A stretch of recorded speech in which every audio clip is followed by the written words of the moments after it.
I've just been ghosted by. I guess my rates are too high. I get ghosted by every sponsor I actually respond to. What do you quote them? $1,000 for a 60-second integration. No. Oh, that's Do you have a that's view not hard. guarantee? No, I usually do about 200 USD. Okay. But All right, let's start. anyways, that's why I've never had a sponsorship on this channel. Hello there, everyone. Welcome to TapCalf Transmissions, the only Star Wars podcast that gives you the inside baseball on how much money we all want. For me, it's $200. For Justin, it's $5,000. And our special guest, Justin, do you want to say hi after that?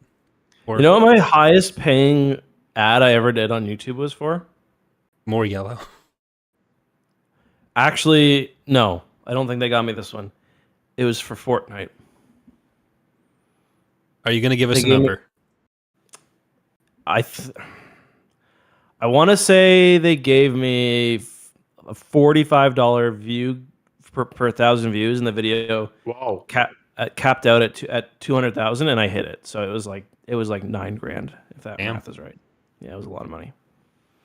That's nice. And joining us for our Legacy of the Force coverage, which is continuing tonight with Bloodlines, we have from Kings and Generals, Wizards and Warriors, my employer, sort of, Mr. Ilkin. So what's your number? Phone or sponsorship? I'm not gonna say because it's still under NDA. Yeah, most of them, a lot of them are, but But it was $1 more than Justin. At least $1. So you Over just don't 9,000? understand how bidding works then. At least $1. what, over Justin. 9,000? Do you do sponsors for? You do them for a lot of your videos. What percentage would you say? Like, it depends. We have been doing like 100% a couple of years ago. Yeah. Since then, we became more selective, and now it's like maybe 30. I think ad spend has slowed down as well. That's true, but also like we do not take sponsorships from the current fashionable sponsors. Like no betting, no AI, no Yeah, same. I don't know, drugs. Yeah. No, Yeah. If I took Cigarette crypto company. and AI sponsorships, I would have so much more money. But yeah. Hey Ilkin, I noticed the video I thumbnailed and titled for you had a turnaround. Are you sure? Yeah, it's at 130,000 views. Well, yes. I expected like a few million. Oh, really? Yeah. I don't know. No, I'm gonna blame it on you having the wrong title for a day. Yeah, it's on me. All right. Overall, Star Wars a bit slow right now for me. Yeah, it is.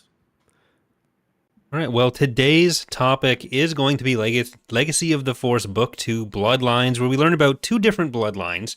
We have the Boba bloodline, which we get a nice story about Boba becoming a grandfather, or being a grandfather and finding out he's a grandfather.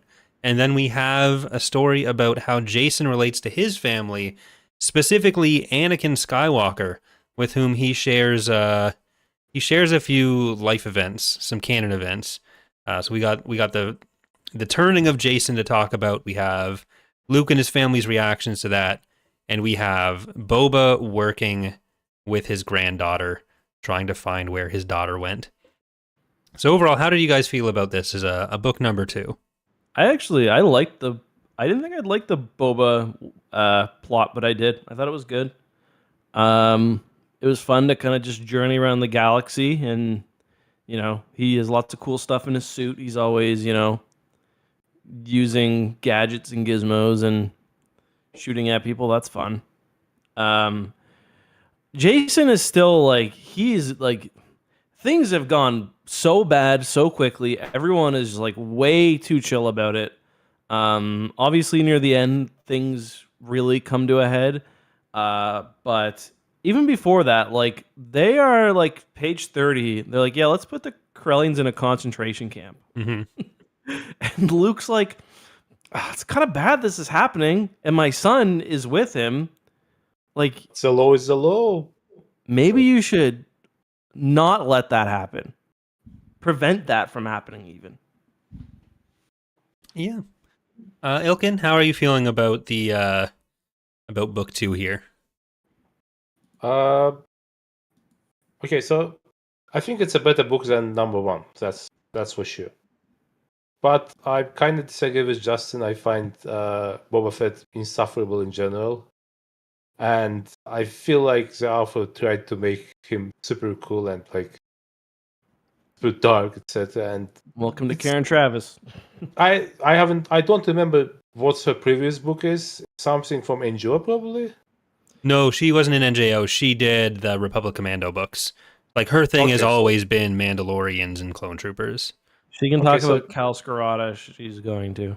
So basically, it's too edgy for me, and like a bunch of stuff weirding me out, including the fact that they try to get to a point, something like, would Boba try to create a legacy, or is he trying to save himself? Something like that.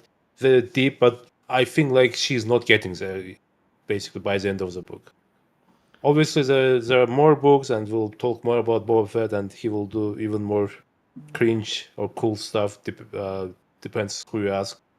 Mhm. But right now, he's basically a Bitcoin billionaire, and he thinks that he's one of the richest people in the galaxy, which I don't believe is possible. No, I think he's like, yeah. There's got to be like so many just industrial tycoons. Just, Yes, point. I think he's like, he's rich. I don't think he's like truly wealthy. Yeah, but He could crash the galactic economy with the misuse of his helmet HUD, apparently. So, Yeah. buys entire neighborhoods. He's not a good person. Like, it's so funny having this like ethical and moral discussion with the Jacen side of things, of like, oh, he's slipping, he's falling to the dark side, and then have like everything Boba does. And the Mandalorians are like, I guess, best described as amoral, not immoral or moral. There's like no ethical or moral implications to what they do, or discussion with what they do. They just kind of go and fight people. But like, for me, it's not that I necessarily don't enjoy the Boba plot when it's happening. It's just with he's just not in the other books, from what I remember, that aren't by Karen Travis. He's in the last two books, I think. He just kind of disappears for a while, back and forth.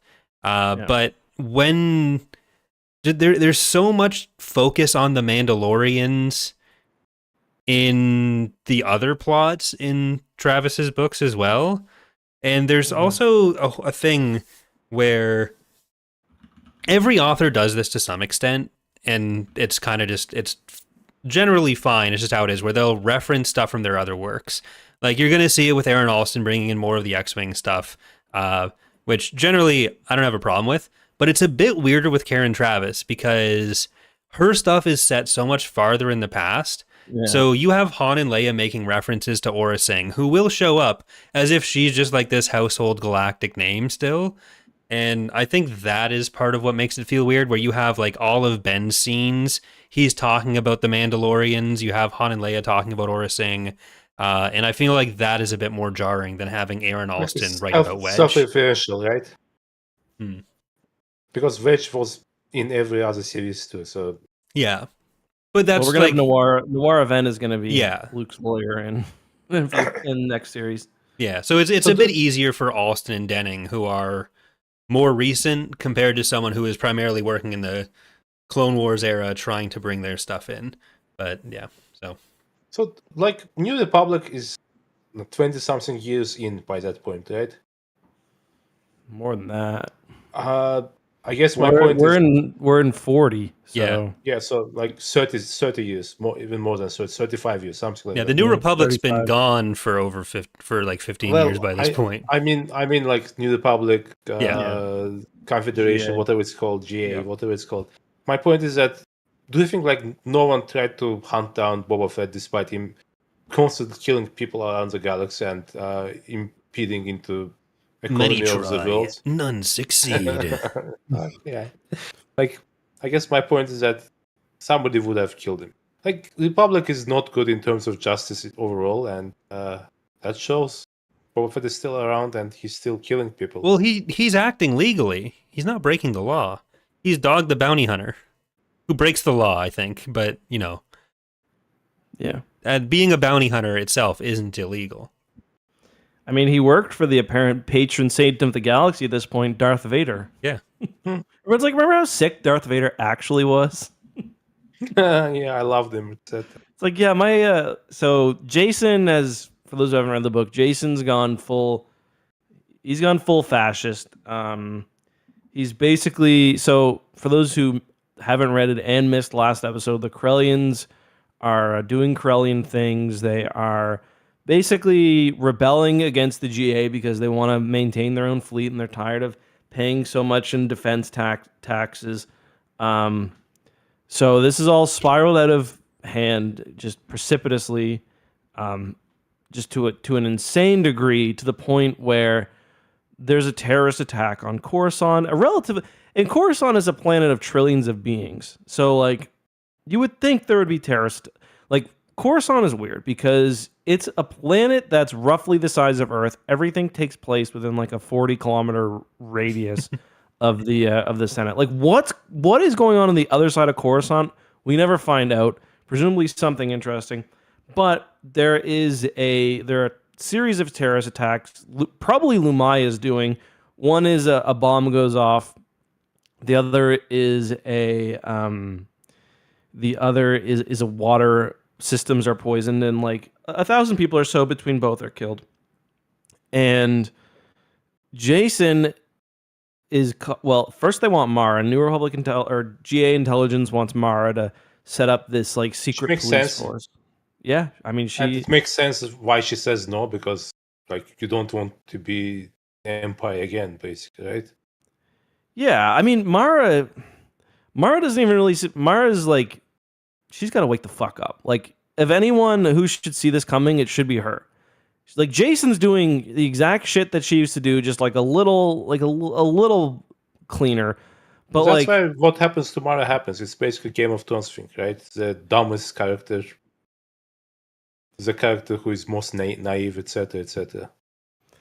Yeah. So Jacen establishes this. Basically, they call it a secret police, but it's really also not. It's really the opposite of a secret police because they're doing these visible crackdowns against these Corellians. Keep in mind, there are millions of Corellians on Coruscant. There are these areas like this city that has a lot of people from other areas that came in, and then there are efforts by these police organizations that are kind of pulled from the military to gather them all and send them back where they came from. But also, we're going to be talking about a Star Wars book tonight, guys. So let's go back to that.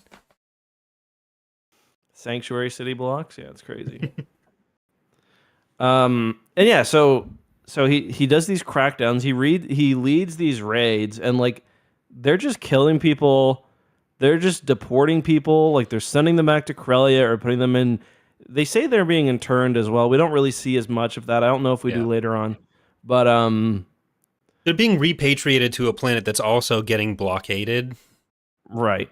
So it's like it's really, really bad, and like it's happening super quickly, and like it feels like Lita, like how seriously this is becoming super imperial, because like they're a state, the GAG, the Galactic Alliance Guard, and I remember really liking Commander Shivu when I read the book last time, but he like they even call themselves Stormies, like as in stormtroopers. Yeah, and like the Guard is also they're ethnically pure. They're only humans from Coruscant on space ice, and yeah, it's just like things are going so badly. Yeah, like a big part of what Jacen's doing in this book is trying to wonder like what's the difference between him and his grandfather? How does Anakin go wrong, and how can he avoid that? But between like Darkness and this, we just find out that like Jacen has a lot of respect for what Anakin did, for like no reason that's really consistent with his prior stated ethics. And like I go so it there are ways to get Jacen to be a Darksider that fit with everything that he's done before and that he believed before, and like having Lumiya kind of play to his sense that like he's the only one with these unique skill sets and with this unique perspective on the Force that can survive the dark side. I think that part of Jacen's story makes sense. Like him being hoodwinked in that way, I think makes sense. But him I being think- like this like practical for like he's acting in ways that you would expect Anakin Solo to act if Anakin Solo had fallen to the dark side, where it's like lightsaber first, crack down on everyone, not understand somehow that like all of his actions are making these things worse.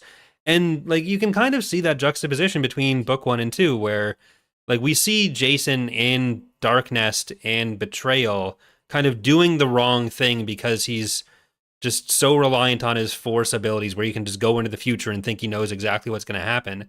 But now, because he's afraid that Lumiya will be looking at him, he never does any of that anymore unless he's going back in time to like confirm his own biases about Anakin. And he's just like, oh, we should punch as many people as possible. That'll definitely not lead to any upswell of support against us. And he's causing the problem. You know what surprises me is that he goes back in time to look what Anakin is doing, and somehow the only line he's not crossing is playing with time. Like he does everything basically, and it goes worse with each passing book basically. Yeah. But he doesn't interfere with time. So I guess there's some kind of force philosophy that he learns that basically said that okay, do whatever you want, but don't interfere with time. But to your point, there's like 5 different avenues he's going to the dark side. Like he has some of his own predisposition, I guess, to dark side.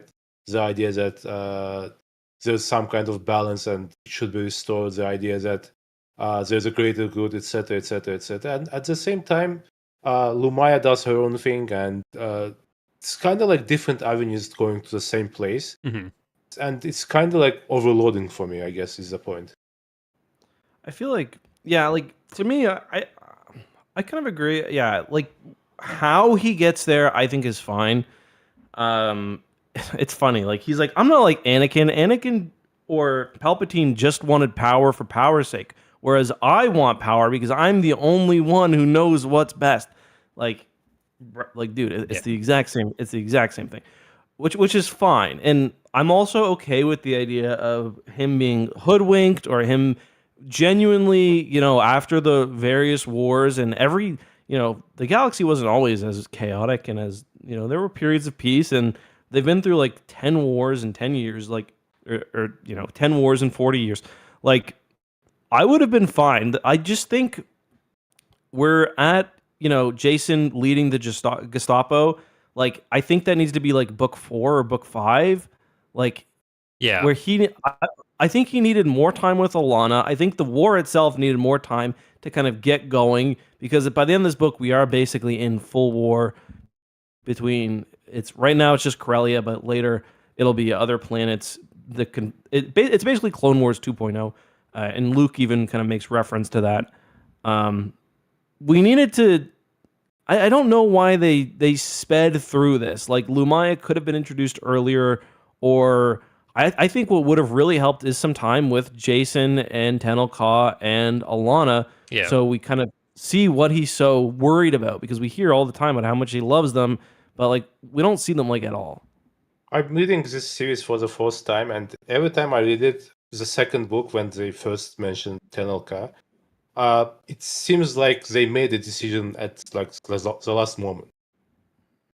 I know that it was probably pre-planned. I know that they had like writers' room, etc., etc., etc.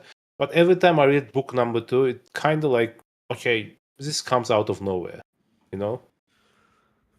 Yeah, I mean, he's a Sith by the end of book 1, even. Like, not fully, but by this book, he's even calling himself a Sith, or like a soon-to-be Sith. Yeah, and like that's the part of it that I can understand more with him, of like thinking, okay, I know enough about the Force that this isn't going to be the problem, and even being willing to take some direction from Lumiya.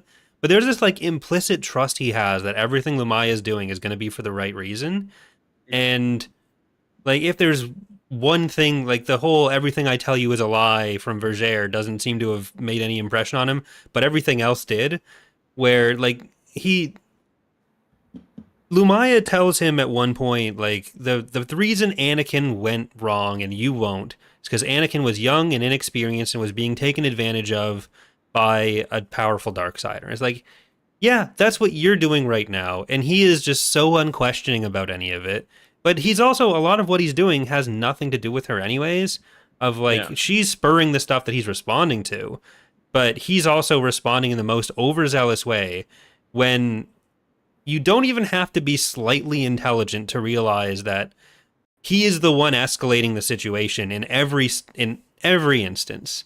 Like, this kind of crackdown doesn't work, and Jacen knew before that they wouldn't work, but instead here he is now. Like, if he was doing with I don't love how he is in the Dark Nest Crisis, but like his preemptive strike on the Chiss is based on not this idea that like, oh, we're gonna scare the Chiss away so much as I know the Chiss are going to do this if they don't, because I fuck around with time. And Yeah. like I kind of feel like what Ilkin was saying earlier, where he's not messing with time now, when that should be the core thing about a story about Jacen going to the dark side, is he's playing too much with his conception of what fate or destiny is, and he's relying too much on these kinds of visions instead of just like punching in Corellian skulls is fun, actually. To Yeah. Justin's point, Anakin was 22 when he turned. I was gonna mention Yeah. that. Jacen is 30 fucking 2. Like, really? Like, I can understand Ben being like lied to and being impressionable, etc. But you are 30 something and you know more about the Force than maybe anyone else in the galaxy. What the Yeah, fuck are you kinda. doing? I like parts of that. Well, I agree. Like the way they do it doesn't really work out because he does end up just seeming kind of dumb, especially at the end, where like he basically believes that becoming a Sith is kind of just another notch Yeah. that he can add to his belt, and he's very ignorant. Like at the beginning, because he's like, "How am I going to coexist with Uncle Luke when this happens?" Like, One it's of not you is gonna. dying. Yeah, it's not gonna be like that. He doesn't realize that. Like, I think at first he genuinely believes that okay, it's just gonna be something I can do. I can be like Vectivus and just it'll be something I am that maybe no one even knows. But at the end, he's like, "Yep, I'm gonna have to kill Tenel Ka and my daughter." And like, what is that actually achieving? I like that he's older and that Jaina is older as well because they are fully grown adults and like that does he's arrogant because he's not. It's a different kind of arrogant to Anakin's, where he actually does have experience and he does have respect and power, and I like that. And like I also like one element of his fall that I like is when he kills Boba Fett's daughter, where he's like everyone is like Han is just disgusted with him, and I love that. I think it's one of the last times they're in each other's company, and he can't even look at him. Even Jacen is like, man, like what am I doing? And Ben is it's one of the things that kind of puts a wedge between him and Jacen. I like that moment a lot, but yeah, just The way it's portrayed seems like it's a technique that he used before and no one died. Yeah. And she dies because like she has some condition that The condition made of her more face vulnerable. being smashed on a table twice before he does it. Maybe, yes. Exactly. yeah, he just doesn't care. Like he gets, he is very Anakin like. But And even with that scene though, right? Like if he went into her mind immediately, that I feel like is more Jacen like than him yeah, smashing Smashing her her head face. against the table. And I feel like you can build more moral ambiguity into him at that point while still having all the people be like disgusted by him, because like what he's done is still horrible. He doesn't see other people who aren't Force users or powerful enough Force users as having any real agency. And like that's always kind of been a problem with him, even during the NJO, where like he's always been kind of this, I need to know what to do because I'm the only one that can think about this properly. But like having him be the brutalize them in the face kind of thing isn't really as in line with his MO, and it shouldn't be necessary because like he has these force abilities that let him just invade someone's mind and take what he wants. yeah. He gave Tatshum an aneurysm already. I guess deserves gave Island one now, but Yeah, it's like he's got no reason to do it. Like I don't believe Jacen is truly that scared for his family. Especially not from just this random assassin he's nabbed off the street, basically.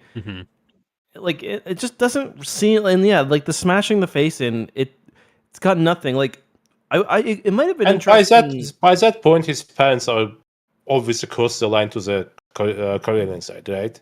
He knows it, so Yeah. I don't know why he cares about his parents at this point. Like basically, Yeah. a week later, he doesn't give a fuck about his parents. Well, I you'd only kinda- know that if you were reading ahead and got. Never happened to me. I like the idea of like him and Ben being caught up in like this, like the GAG, like especially Ben, who, he's around these men who are just, a lot of them are pretty fucked up, like totally cool with killing innocent. Oh, you murder an innocent, don't, like, it happens to the best of us. Like that's just a Tuesday. And like I like the idea they could have went that route. Jacen kind of does get carried away, like. Probably a better instance of him doing something clearly wrong is when he fires on that freighter. Yeah. Because I can at least understand what he's going for. Where I even don't though like explain, please, because like entire book, his point that we have to stop the war, right? And then he basically starts the war. okay, so yeah, on that point, I don't think I don't think Jacen. Maybe Jason's lying to himself, but I don't think he really wants to stop any war. Like I think we see that in his own in his well, own. he says he does, but I don't know. I don't think he's acting that way. No, I think it's his in his. We see that line is in his thinking, not in what he says to other people. Like in his inner monologue, basically. You're saying that we He's see doing- he doesn't want to stop the war, or that he does? I don't know. I don't understand. I'm trying to understand. Does he want to stop a war? I think he he's does. treating people. But we're supposed to believe that he thinks that the way you stop the war is cracking down as hard as possible. Even though we see that he doesn't respond to that in the opposite way. Like, by his logic, Corellia striking out in a significant way should be enough to cow the Galactic Alliance into going along with it. But, like, this logic doesn't work, and, like, it's all of this is premised on Jacen being stupid enough to believe that it will. Which many people are, but like this doesn't really fit with what is wrong with like what are the flaws in Jacen that could be exploited. It's just like, and that's the thing with the when they run the blockade line, because he's making a show of force and trying to stop it in the future. But like the kind of frustrating thing is he and everyone else is ignoring that like this is escalating to such a ridiculous degree so quickly. Thrakencell Solo is dead. Obviously, Durgeddin is probably not going to be any better. But like every step of the way, the Galactic Alliance has made serious, like they've seriously increased the level of tension. They had an unannounced strike on Centerpoint Station. They blockade an entire system.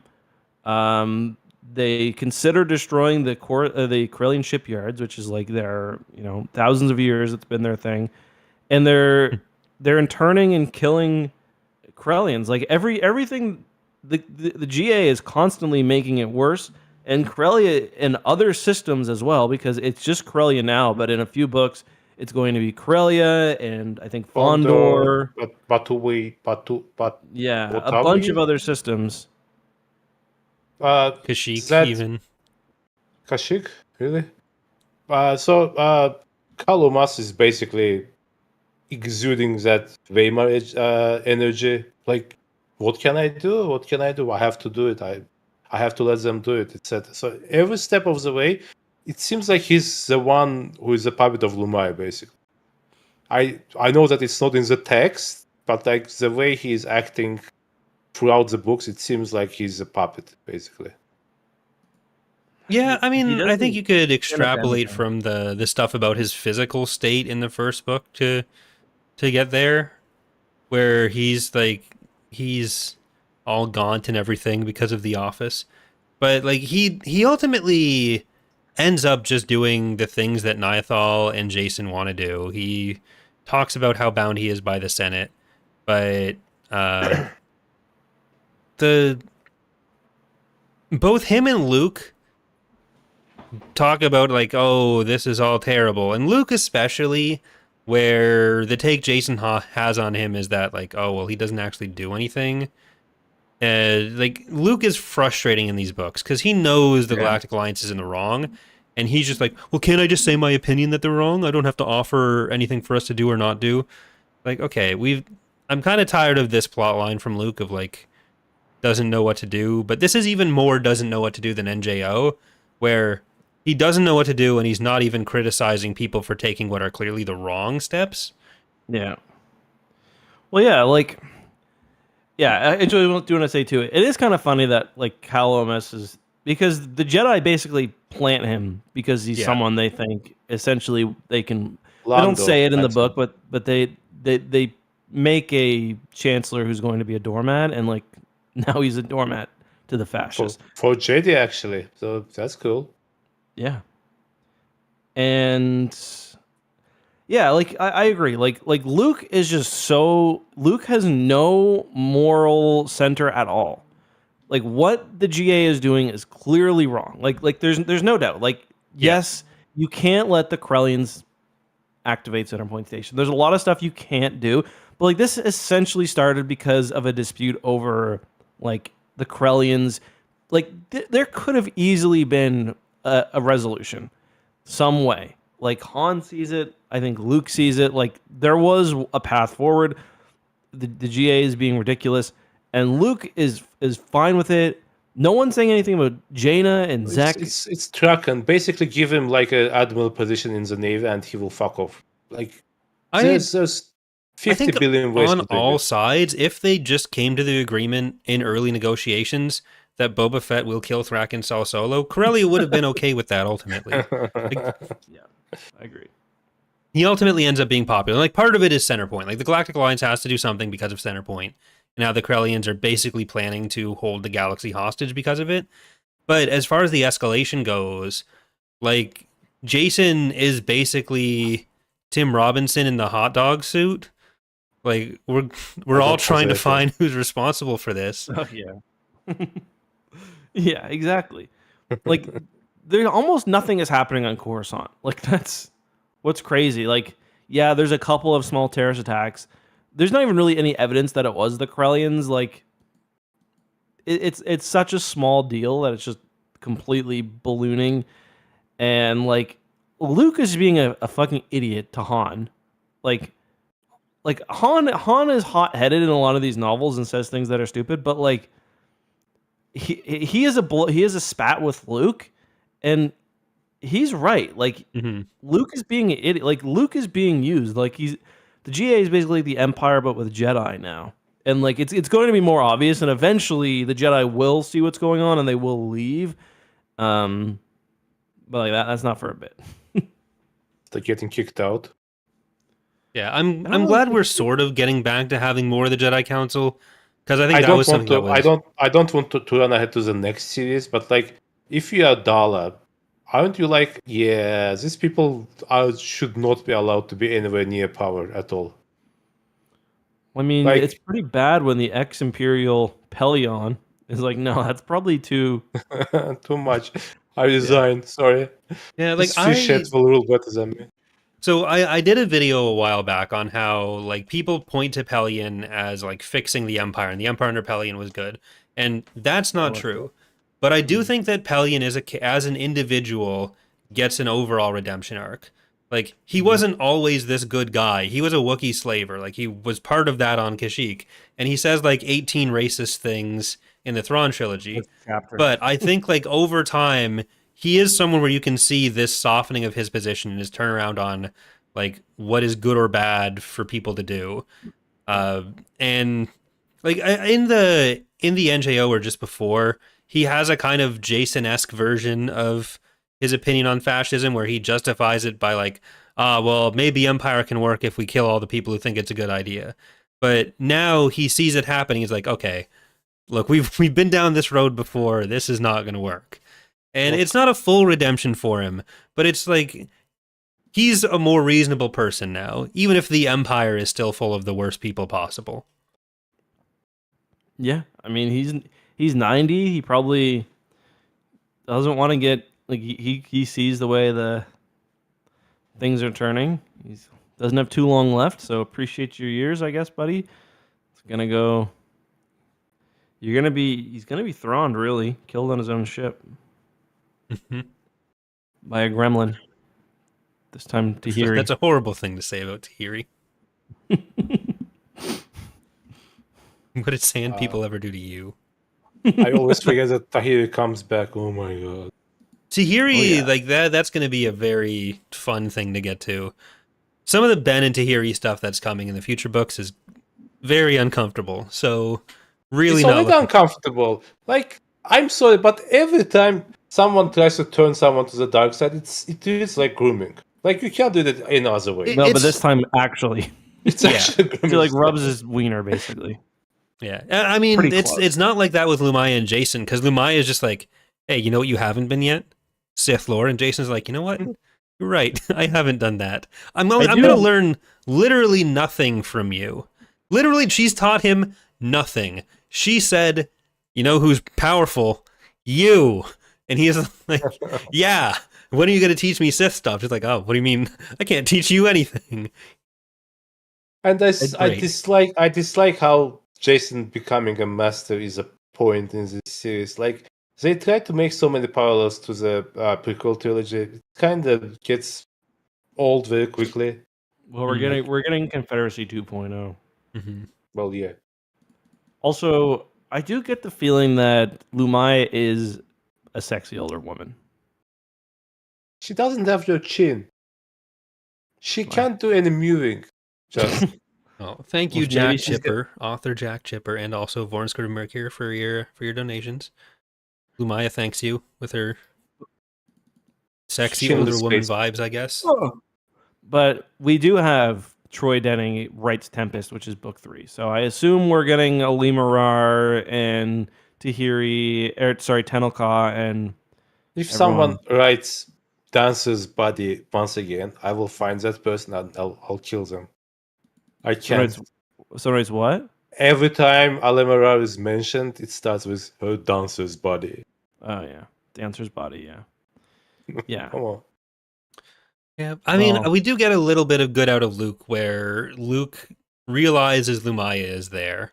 So, despite everything that Jacen is doing to like parade That's so her in funny. front of as many people as possible, Luke is able to pick up on it. So, I really points for enjoyed him. that because Jacen knows the Force, but like he clearly doesn't know women. Because the way Luke finds her is because she had perfume on, and basically Jason's like hiding her appearance in the Force, but like he doesn't think to hide her perfume, and yeah, Luke. I don't think I read the comic season a while ago. I don't think they ever have any romantic relationship. No, according to book 4, basically Mara is jealous and Luke is like, listen, nothing happened. So the story is, for those who haven't read the comics, basically these are the Marvel, like the original run of the Marvel Star Wars comics. She's working for, I think even at the beginning, she's working from Darth Vader, and she's like in the Rebel Alliance. And on a mission, Luke uses the Force, like his targeting computer or something stops working. So he uses the Force to like aim at an enemy. And obviously she's an enemy, but she's within the Rebel Alliance. So he shoots her down and he thinks that he's accidentally shot down an ally when in reality it was Lumiya. She gets all fucked up and has to get her, Darth Vader suit basically. And then she comes back near the end to help during the Galactic invasion. And Luke fights her multiple times. And that's when he builds his little red lightsaber, which I'm pretty sure he retrieves for this series when he fights her and kills her. Yeah, Is it red? I think it's red. The I think it's Shoto? Shoto's Yeah, red. I think so. And it is really cool that Lumiya is this character that was in It is those cool, comics and then never, like, Oh, it is red. I don't think she was ever mentioned again. Apparently, in one young adult novel, she was mentioned only in 2007. But other than that, between the comics would've been- and this, she would've doesn't been show up after again, this. and they use her very heavily in this. So having those kind of crossovers is always fun. Especially where the comics are not like strictly canon. Yeah. But yeah, 2007 probably would have been after this too because they started in 2006. Did so Oh yeah. I guess I'm thinking Fate of the Jedi that they. Yeah. But, yeah. So they really just picked somebody out of nowhere. I remember in the back in the day watching a video from I want to say it was from Pablo Hidalgo. Like it was like a primer basically on who she was before the books came out because it had been, like they're literally grabbing someone from 30 years in the past for these. So if anyone knows what video that is, I'd be interested to watch it again. It might have even been like an article on StarWars.com or something, but yeah, it is pretty. It's a pretty wild choice, and I think it works. Yeah, it's like it adds to the mystery of who the character is as well. Why like some people would be aware of it or not, and it And is there's a 30 years misdirection after in she would have book 4. disappeared. There's a misdirection in book 4 that she has daughter, etc. So it's a good choice, I think. Mm-hmm. I think the other character that we should probably talk a little bit more about, we haven't mentioned too much, is Ben.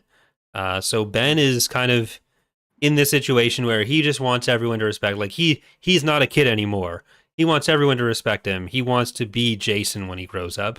But then Jacen starts doing all this kind of fucked up shit, and even Ben is like, okay, well this is bad. How do I rationalize this? And he's got such a strained relationship with Luke because Luke is the Grand Master of the Order and his dad.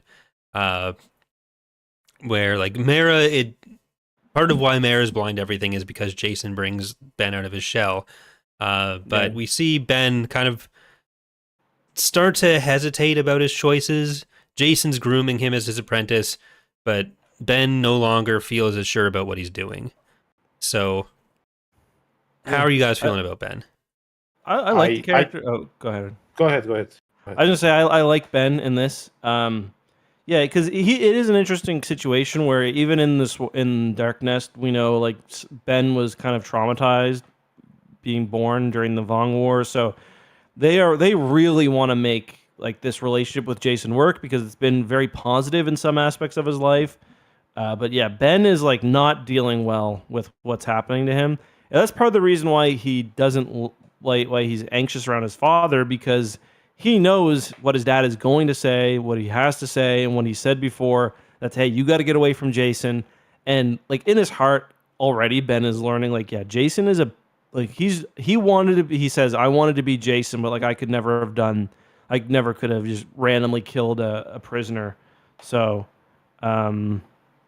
yeah, he's in a really tough spot. I like how they've written him into he's in a very awkward and uncomfortable and anxiety creating position. I agree with that overall. I think Ben is probably the most believable character in these books. Like you can see a 13 years old being like that. Mm-hmm. You can see a teenager who is trying to rebel, and actually there's not much to rebel about, but at the same time he wants to find his own way out of his father's shadow. So to me, it makes sense. What doesn't make sense is his mother and his father, like incredible bad parents, both of them.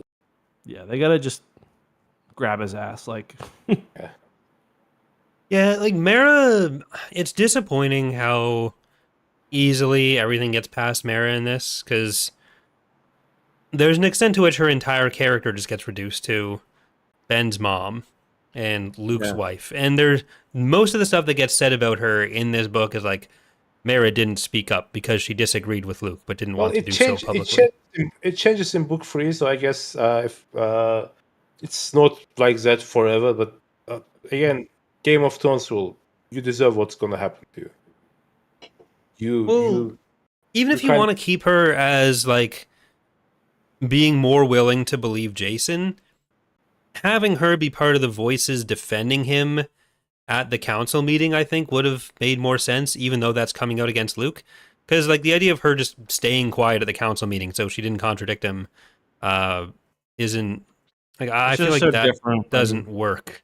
Because like if she's gonna be on the council, then she should be on the council. I think she's milder in character for the last like few series. Like in the Angel, she's also like always trying to. And I was gonna say, I think it's been a problem with their character since then. Yeah, because she is such like molded out. Yeah, Timothy Zahn always like even even when she does team up with Luke, and even when they become a partner, like partners, you know, she's never like when she believes something, she says it, and now it's like they have really fundamental questions about like, oh, what's going on with Jade? Like, is our son going to turn into a Sith Lord because his cousin's like a dickhead? Like, you probably shouldn't. Or one thing Luke says in this that I had written in my notes is like, Jacen was turning, but it's not our job to stop him.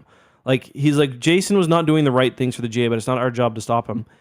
Like, what do you mean? And that's one thing I like about it. Exactly. That's something I like about Fate of the Jedi, where the galaxy essentially turns on the Jedi because they're like, yeah, you let this shit happen again. Like, and it's like, grandson of Darth Vader, you all didn't like anticipate this. And yeah, we can see Luke is just like, he's not ready to do anything. And Mara is, yeah, she's also letting everyone down, I think. Yeah, like throughout, I don't remember. It's been a while since I've read the whole thing, and there are a lot of parts of Legacy of the Force I don't remember as well. But like Luke, I do remember being kind of annoyingly feckless the whole time. Yeah. Like wanting to claim involvement, but then he never really does much. He whoops Jacen's ass at some point to get Ben away from him, but he leaves him. Yeah. Yeah, when people complain about The Last Jedi, I just know that they have never read these books. Mm-hmm. Like, they say that they have, but no. Yeah, because even Jacen's like, Luke's still stronger than me at this point, and it seems like perhaps until maybe the end of the series that's the case, but even maybe beyond the end. But I think Luke can kill Jacen whenever he wants. We see in the series that he can do it. I find this a problem with Luke much more so than any of the other main characters. Luke doesn't do anything. Like, even throughout a lot of the NJO, Luke is, I don't know. Part of it's the problem of you made someone who's so powerful. When Luke does do things, it's like he's, collapsing the Yuuzhan Vong, what's it called? The Yuuzhan Vong gravity thing with his mind. Early in the Bantam era, like, Luke did kind of have a Jacen role where I remember, I forget which book it is, where I think it's maybe the Pellion trilogy, where he's using like the Falanasi magic to hide a ship, and like he did do a lot of things like that. He's always, using his force powers and learning new things. But now that he's kind of achieved this mastery status, like in this series, I think for parts of the New Jedi Order, he's kind of just chilling. I think Fate of the Jedi and Dark Nest both go against that, though. Like, those are the ones where he gets the most involved. Yeah. And part of it really just is authors aren't sure how to use him without just immediately solving the problem. And that's kind of the same thing that gets him exiled in the sequel trilogy. And I do buy, to a certain extent, more the idea of him wanting to exile himself because he thinks his involvement might make things worse over the complete indecision he has in the early parts of Legacy of the Force, at least, where he knows what's going on is wrong, and like there is ways he can object to stuff and actually make an impact, but here he's just like, well, I'm allowed to say my opinion, aren't I? And then just kind of huffs off with a haughty glance at Jacen. Yeah, he's being catty, and like a lot of it is still they're doing that dumb thing where, oh, we're the Jedi, we have to serve the GA. Like, bro, you don't have to be the Auschwitz power guard. Like, Luke. I found the drawing of Luke. I requested being shown to the stream, please. You okay? I think it's a perfect drawing of Luke. Yeah, basically. Here, I'll hold it up. So.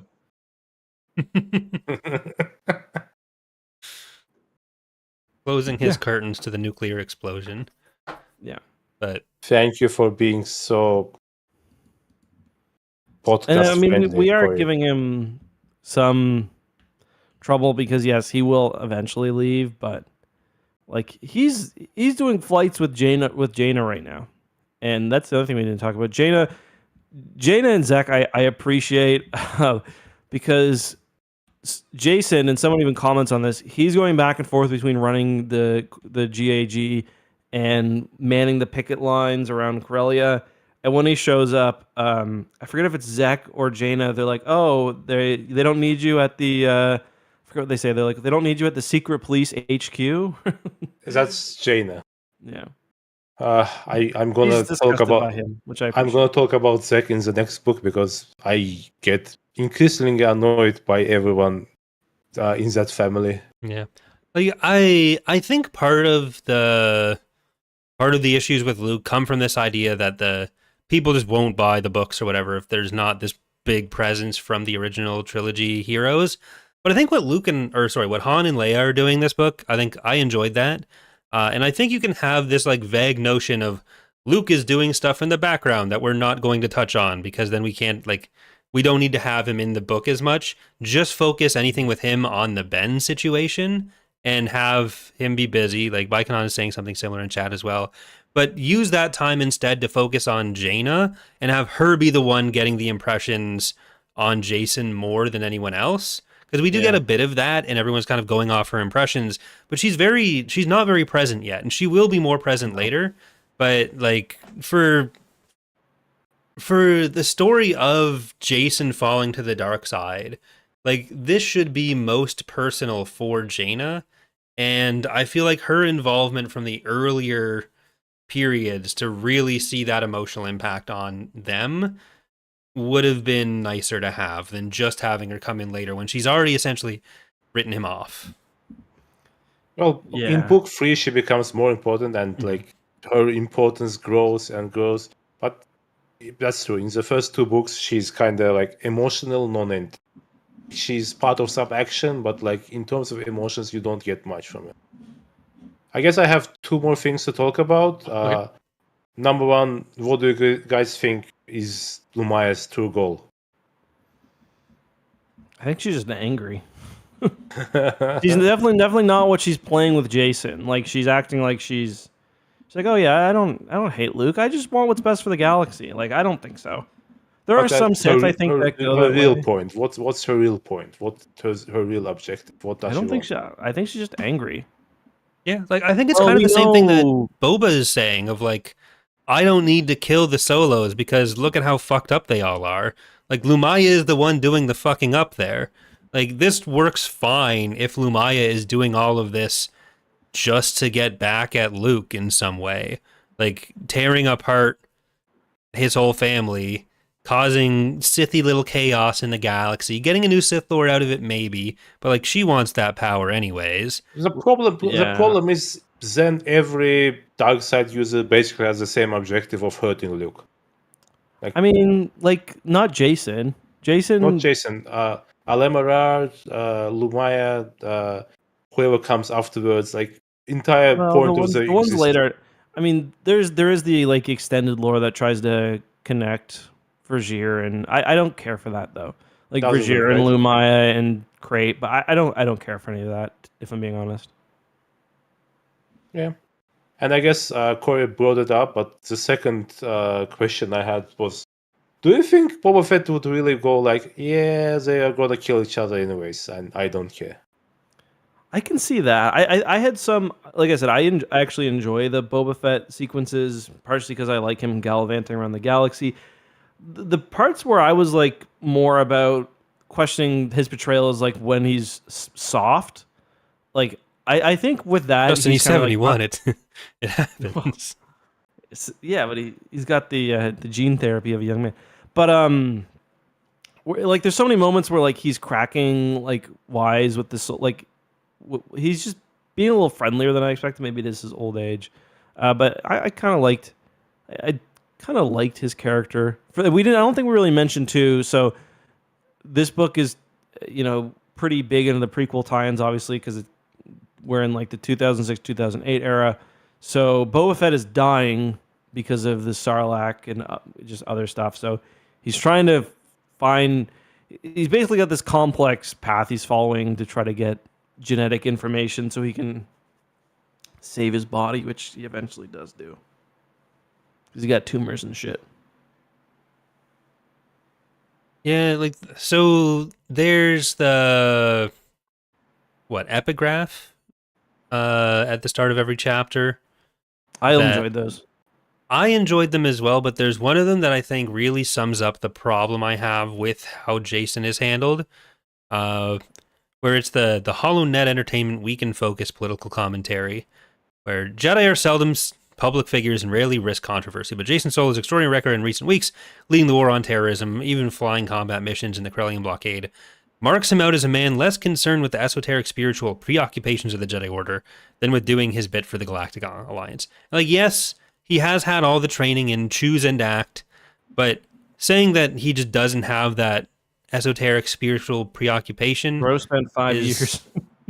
he is esoteric spiritual preoccupation, but he's esoteric spiritual preoccupation with the added layer of understanding he needs to make decisions in the moment, which doesn't necessarily mean he has given up his focus on the esoteric elements of the Force, just that he's thinking about how he applies it differently. Yeah, he's using them practically now. Yeah, and he's overconfident in that, but like it doesn't quite translate into the way it's being positioned. I guess maybe that's just the the public way perception thing. the way book portrays it, it seems like almost immediately he's a superstar, and Yeah, it will become relevant in book 5, I think, if I'm not mistaken, like when Yeah. he takes over, right?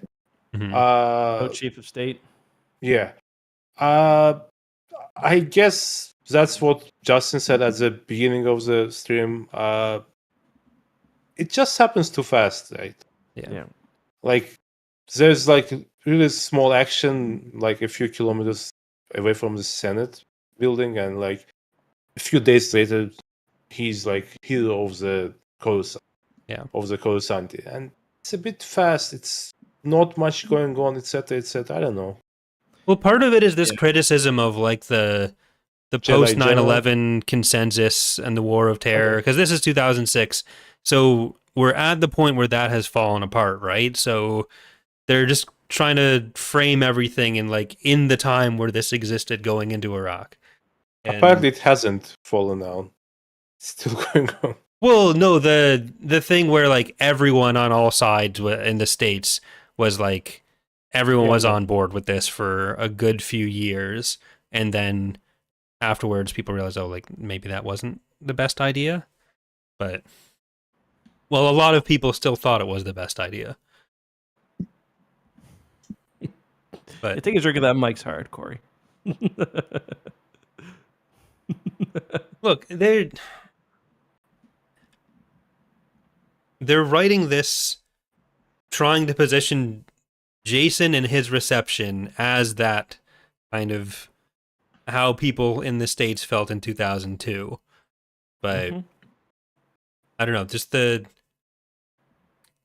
he's doing it for the public perception to be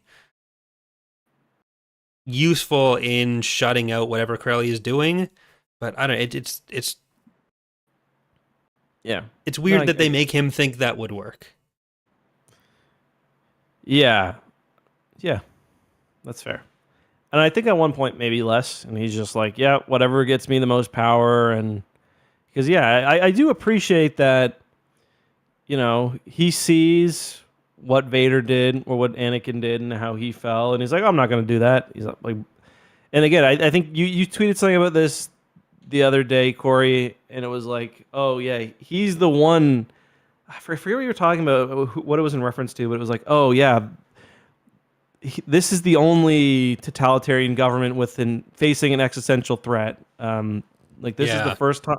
Yeah, that's the whole thing of like, oh, Palpatine made the Empire to fight the Vong, or the Thrawn is Thrawn. Yeah, it's okay for Thrawn to do what Thrawn did because you don't understand. His people were fighting the Grisk. It's like, okay, yeah, that's the same argument. Like, oh yeah, it's okay that he joined the Empire because they had an existential. They uniquely. No one else has ever said this. No one else has ever done this. Same thing with Jacen. Like, you laugh at some of these chapters because it's like, I don't want power. I just know that I uniquely can guide the galaxy to peace. Like, like, bro, like, you come on. Well, I think there is a slight difference where, like, I don't imagine Palpatine Yes. was thinking like, "Oh, this is the best thing for the galaxy." Necessarily, it's just Agreed. I like throwing those podiums at Yoda. I'm gonna keep doing it. Whereas Jacen, like, I think there are a lot of people who are more in the Jacen mindset, where like Jacen is definitely not unique in this. He just thinks he is. Of like, well, the fact that the fact that I think what I'm doing is kind of fucked up means it's okay for me to keep doing it because I can at least recognize that. Bad fascists don't ask if they're bad. The fact that you're asking means that you're one of the good ones. Yeah. Well, it's like all the people, everyone who ever says like, "Oh, maybe I'm a bad parent," that means you're a good parent. It's not Yeah, true I with was just- fascism. Yeah, that was the reference I was for sure. Oh, brother. I did like this book though. I will say. It's okay. I enjoy this. Like I do think there's some issues, but I don't know what it is, but I enjoy this era significantly more than, and it just feels a lot less messy than the Yuuzhan Vong stuff, where those books really are like they really run together for me.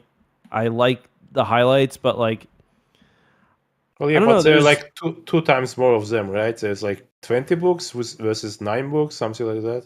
it's like 19 versus 9. Yeah, I guess part of it, I like these books still have like some. I guess they're less grimdark. They're a little less serious because, like, yes, Jacen is doing bad things, but like, he's another dude wearing black, and he's gonna get a cape at some point, and I don't know.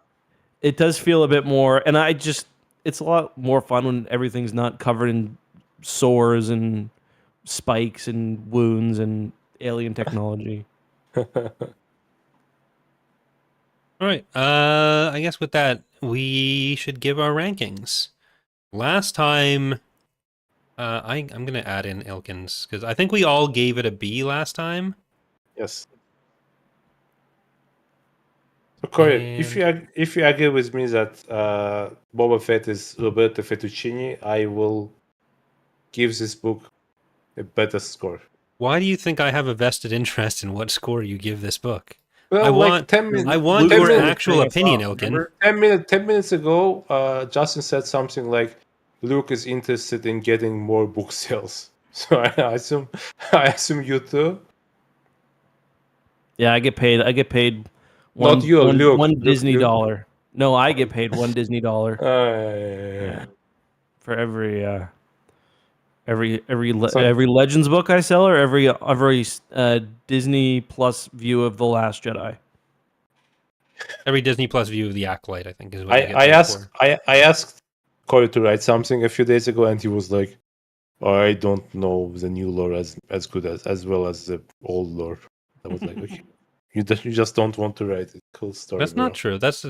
I just you're messing up the context, Ilkin. What was the topic? Is that No. NDA'd? No. Yes. Okay. Can I have a hint?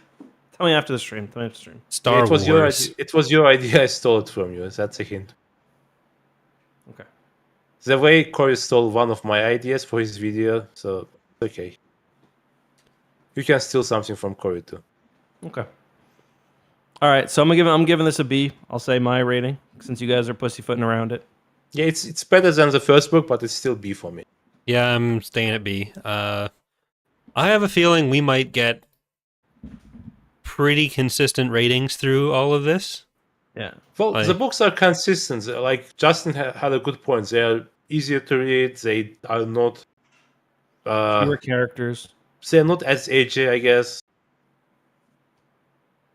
Like this book is a bit edgy because of Boba Fett, but overall, these 9 books are not as edgy as I enjoy. Yeah. Yeah, I like most of the characterization other than Jacen being a huge fucking moron. Man's just not smart. But a lot of fun moments. Even though I find all the mentions of Mandalorians and the shoehorning into the Mandalorians kind of cringe, still fun. From 50 years ago too. Not I even agree. 50, from 60 years ago, 70. I agree what you said about Justin. That's 100% true.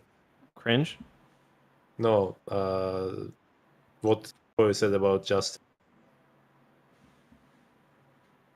Okay, I That was trying to Justin's make a cringe? joke. I was trying to make a joke that Justin and Jacen sound similar. Oh, No. Didn't Okay. I've been called Jacen so many times in my life. Yeah.